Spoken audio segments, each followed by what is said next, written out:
Ay, actually pa-close na din ako sa com shop namin. So, medyo maaga-aga ako nag-close ngayon gawa nga ng uwian na din yung mga players kanina.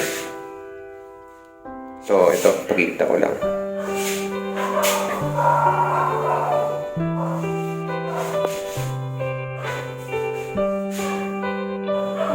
So, ito yung mga units namin.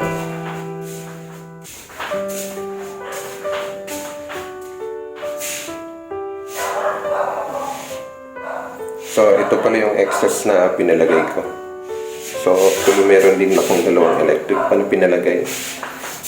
So, aside from that, meron din akong pinalagay na mga tarpaulin ko na yung mga bawal dito sa loob ng com shop. Itong floor hindi ko pa nalinisan masyado. Hindi ko pa kasi nakabili ng bagong map para dito. So, ito papakita kung paano ako maglinis dito sa com shop.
So, hindi pa namin naayos masyado yung mga wirings.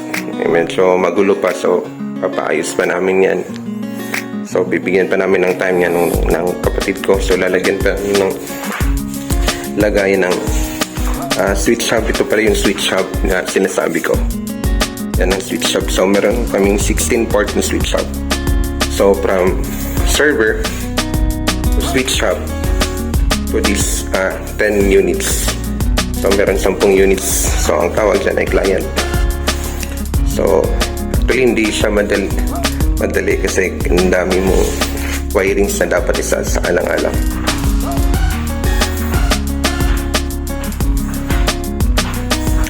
Ito yung coin slot namin. So, nilagyan ko na din ng mga numbers para mas madali siyang ma-identify kung sakaling may mga pagkakaberya.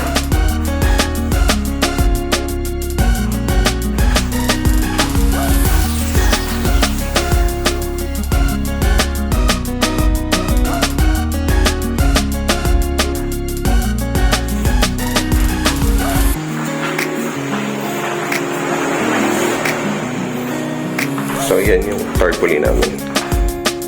Pinagawa namin.